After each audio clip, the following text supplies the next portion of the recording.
Parlons des transports. Première compétence, on finit par celle-là, mais en tout cas, c'est la première compétence du Conseil régional. Merci, messieurs, de nous écouter. François Guéroult. Oui, c'est bien connu, on parle surtout des trains en retard à la SNCF. Et en Centre-Val de Loire, il y a de quoi, selon l'association UFC Que Choisir, qui a publié son enquête annuelle sur la ponctualité des TER. Verdict, 91% seulement des trains à l'heure depuis le début de l'année, contre 93% un an plus tôt. Le retard moyen est de 17 minutes. Alors l'UFC Que Choisir demande aux élus de sévir. Écoutez l'une de ses représentantes, Françoise Pilard. Le conseil régional met énormément d'argent dans ses transports et dans ses transports régionaux. Donc il faut que le conseil régional quand même ait un œil un petit peu plus précis sur ce fonctionnement, parce que vraiment il y a beaucoup de dysfonctionnements. Ces problèmes sont récurrents, ils sont quand même très gênants pour la population, pour les étudiants, pour les gens qui travaillent, pour tout déplacement. Il faut des pénalités. Bon, elles existent déjà, mais enfin bon, elles sont plus ou moins appliquées. Alors François Bonneau, la SNCF a-t-elle payé des pénalités l'an passé à la région? Combien suffisamment? La SNCF paie des pénalités. Ces pénalités ont été augmentées dans la convention que j'ai âprement négociée avec la SNCF pour la période qui court actuellement. Je voudrais... Ça reste faible, c'est autour de 400 000 euros par an. Ça n'est pas faible. C'est pour la première fois des pénalités qui peuvent, y compris, permettre des remboursements aux usagers. J'y tenais, nous l'avons obtenu. Et il faut savoir... Ça a été mis en place cette année.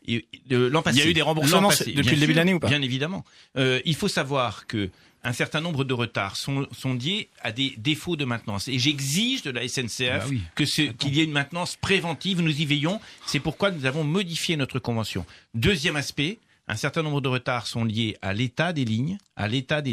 Nous avons des lignes qui n'ont pas été entretenues au niveau de l'État par suffisamment tôt. Nous mettons des moyens importants pour ces modernisations de lignes, de telle manière que nous puissions avoir une qualité de service. Les usagers ont raison d'être exigeants, ils ont mon total soutien et nous continuerons à être une collectivité très exigeante et en pression sur la SNCF pour un service de très grande qualité en la matière. Il s'agit souvent de déplacements domicile-travail dans lequel les gens ne peuvent pas se permettre d'avoir, c'est la base réglementaire, plus de 5 minutes de retard. Philippe Vigier, on peut faire mieux?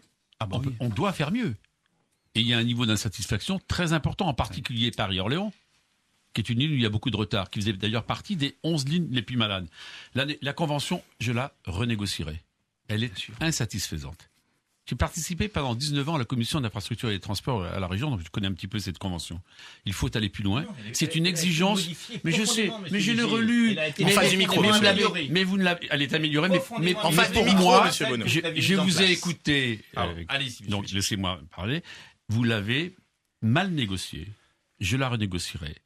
Et donc ça veut dire quoi? On met des critères qui sont plus sévères? Je mettrai des critères, absolument, et avec des pénalités qui seront versées et plus importantes que celles qui sont prévues à l'heure actuelle, car c'est la première année que les pénalités arrivent. Avant, il fallait jamais demander les pénalités. C'était ça la règle. La deuxième chose, c'est évidemment la desserte. Ensuite, c'est le coût du transport. Il y a un pacte qui s'appelle Mobilico. Je pense aux navetteurs entre Orléans et Paris. Pour le moment, ils payent un billet. Ils ont une réduction, certes, mais il faut qu'ils la demandent, cette réduction. Et elle ne vient qu'après. Que la région a mis en place dans ce mandat. Je ne le nie pas, mais vous voyez, je ne le nie pas. Je suis pas comme vous. Vous considérez que tout ce qu'on dit n'est pas bien. Vous voyez, donc moi, vous avez mis Mobilico, mais le problème, c'est que l'usager, c'est lui qui paye, et ensuite il a le remboursement. Nous mettrons Navicentre, c'est nous qui ferons l'avance. Parce que ces gens-là qui vont travailler à Paris, ils y vont pourquoi? Parce qu'il n'y a pas suffisamment d'emplois dans cette région, donc je veux les aider. Et en plus, ce pass, il sera intermodal avec tous les modes de transport. Parce qu'on prend un train, puis après on peut prendre un tram, on peut prendre un bus. Et donc, je veux faciliter, évidemment, les transports. Et en particulier pour la jeunesse, avec un pass qui s'appellera Navijeune. Navijeune, c'est quoi? Permettre aux jeunes de payer uniquement quart de place sur l'ensemble des transports régionaux. Philippe Loiseau, vous président, vous renégociez également cette convention? Bien entendu, ça me semble une évidence. Renégocier cette convention avec la SNCF. Et puis bien sûr, par rapport justement les problèmes des horaires, on en a parlé, c'est vrai qu'ils sont existants également sur la ligne Paris-Chartres, que j'utilise régulièrement, et là je peux en parler. Effectivement, au niveau des horaires, c'est une catastrophe, les gens s'en plaignent énormément. Il y a aussi le problème du vieillissement des rames.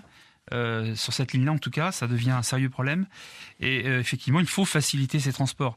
On peut se rejoindre sur certains points de vue. Je pense à Mobilico, dont parlait M. Vigier, effectivement. Je suis assez partisan de ce principe, d'aider et de faciliter l'accès à ces rames-là en payant moins cher, bien entendu. Voilà, et je crois que il y a aussi des efforts en matière de transport. Je pense à une priorité, me semble-t-il, c'est la ligne Tours-Loche. dont on a parlé, et je crois que... Qui est prévu au contrat de plan État-région. Oui, tout à fait. Et bon, effectivement, le coût global est de 100 millions d'euros, mais l'État participe à hauteur de 40 millions, mais je pense que ça, c'est une priorité. Ça nous amène à cette question des projets ferroviaires, parce qu'actuellement, il y en a énormément dans la région. La ligne Orléans-Chartres, la ligne Orléans-Châteauneuf-sur-Loire, le TGV Paris-Orléans-Clermont-Lyon, la modernisation du POLT, Paris-Orléans-Vierzon-Châteauroux, etc. Est-ce qu'on peut tout tenir dans les 6 ans à venir, ou est-ce qu'on hiérarchise entre ces projets? Qu'est-ce qu'on fait, Philippe Loiseau? La ligne POCL, Paris-Orléans, Clermont-Lyon, pour moi, c'est un coût exorbitant. Vous savez, on a parlé de 12 milliards il y a quelques temps, on est passé à 15, ensuite 17, aujourd'hui 20, même voire au-delà.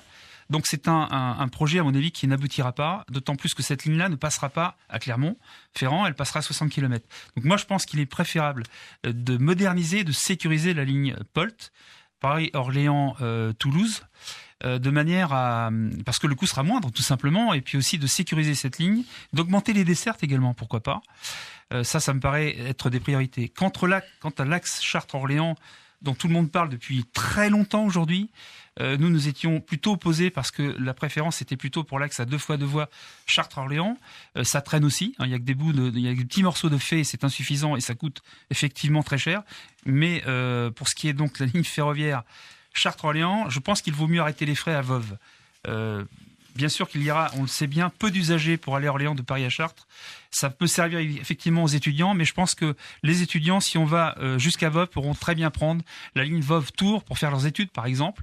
Et les usagers, qui sont peu nombreux, peuvent très bien aussi utiliser le covoiturage ou tout simplement le transport en car. Rapidement, parce que financé par la région. On garde tout.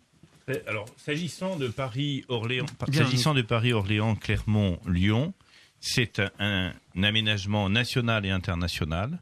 Si un jour la ligne Paris-Lyon doit être doublée, je dis très clairement qu'il faut qu'elle serve à l'aménagement de notre territoire, de notre capitale de région. Mais ça n'est pas une responsabilité régionale. Mais sauf que tous les autres exemples ailleurs en France de lignes à TGV sont financés par les régions, notamment. Il n'y aura pas de financement régional. Paris-Strasbourg, ce sont les régions qui ont payé en grande partie. C'est impossible. Et aujourd'hui, les régions, la nôtre et beaucoup d'autres, ne sont pas en situation, vous le savez. Et pour les autres lignes, est-ce que vous pouvez donner une échéance précise pour Orléans-Chartres, Paris-Orléans, Limoges-Toulouse, pour la partie qui est dans notre région? J'ai obtenu de l'État 250 millions pour la partie qui concerne notre région d'ici à 2020 pour la modernisation de cette ligne, et je regrette qu'un certain nombre d'élus, notamment dans l'Indre, refusent y compris leur participation au passage à niveau. En tous les cas, nous nous engageons très fortement. Deuxième chose, l'Orléans-Châteauneuf, nous allons le conduire. J'ai obtenu des fonds européens, des fonds d'État, nous allons le faire. Mais non. Si, c'est notre 40 argent. Millions d'euros. Les fonds européens, ce sont l'argent des contribuables français, M. Benoît. Et enfin, Chartres-Orléans, c'est absolument vital. Beaucoup en ont parlé. J'ai réalisé la première partie Orléans-Voves. La seconde partie des études sont largement avancées. Chartres-Voves. La deuxième partie, Voves-Orléans, elle sera conduite. Les financements sont prévus, notamment une participation de l'État. Par rapport à cette question-là, on garde tout, on fait un tri. Première chose, on vient d'apprendre que la région ne financerait pas Paris, Orléans, Clermont-Ferrand, Lyon. C'est une faute d'aménagement du territoire. Elle est à 2000. C'est une faute d'aménagement du territoire. Ça sera c'est 2040, monsieur Vigier. Non, mais c'est le problème. C'est vous qui vous le refusez. Oui, mais il faut prendre une décision politique, car c'est une décision stratégique d'aménagement du territoire. Là encore, vous passez à côté d'une décision stratégique à cause de vos alliés écologistes avec lesquels... Projet pharaonique. La deuxième chose. La deuxième chose. 2050, oui. La deuxième chose, c'est que Chartres-Orléans, ça fait 17 ans que ça a été annoncé par un exécutif socialiste, M. Sapin à l'époque. Il n'y a pas encore un train qui roule entre Chartres et Voves. 17 ans pour 22 km. Et qu'est-ce que vous faites? 17 ans. Vous accélérez les choses, vous arrêtez? J'accélère les choses. Pourquoi je ne peux pas changer de discours? J'ai été un des premiers à dire qu'il fallait faire Chartres-Orléans. Je continuerai. Et Orléans-Châteauneuf est indispensable. Il y a des études complémentaires qui doivent être faites début janvier. Et à partir de là, on prend une hiérarchisation. En tout cas, je mettrai le paquet. Vous voyez, je fais de l'investissement et de l'emprunt. Je le dis à François Bonneau, parce que derrière, il y a des emplois, et derrière, il y a des emplois. Vous êtes d'accord avec mon programme sur ce plan? Non, mais c'est pas votre non, c'est vous qui êtes d'accord avec mon programme, mais c'est bien. Mais vous avez aucune crédibilité sur le ferroviaire. Vous n'avez même pas été capable de faire 22 km en 17 ans. 22 km en 17 ans. Et la Sologne, monsieur Vigier. Un train qui circule. Pas un train qui circule. Le seul train qui circule. La Sologne avec ce pas. Alors sur l'itinéraire, parce que vous voulez parler de Paris. Ils vont être contents, les Solognos. Pardonnez-moi, je ne vous ai pas parlé de l'itinéraire ce soir. L'itinéraire, on en discutera naturellement avec la SNCF et les acteurs locaux. C'est parfait, pour faire en sorte qu'ils soient le moins pénalisants possible. C'est une très bonne conclusion. Il y a plein de projets dont on peut encore discuter. Forcément, au niveau de ces élections régionales, second tour, on vote dimanche prochain. Il faudra choisir entre vous, Philippe Vigier, candidat de l'Union de la droite et du centre, François Bonneau, je suis en train de parler, messieurs, François Bonneau, candidat socialiste, soutenu par Europe Écologie Les Verts, qu'est-ce qu'ils sont dissipés, et Philippe Loiseau, tête de liste Front National. Je ne sais pas si vous passerez vos vacances ensemble, en tout cas, vous avez passé la journée ensemble. C'est le 4e débat auquel vous avez participé aujourd'hui. Merci à vous. Merci à vous. Bonne soirée sur France Bleu. Dans un instant, le top France Bleu avec Éric Bastien.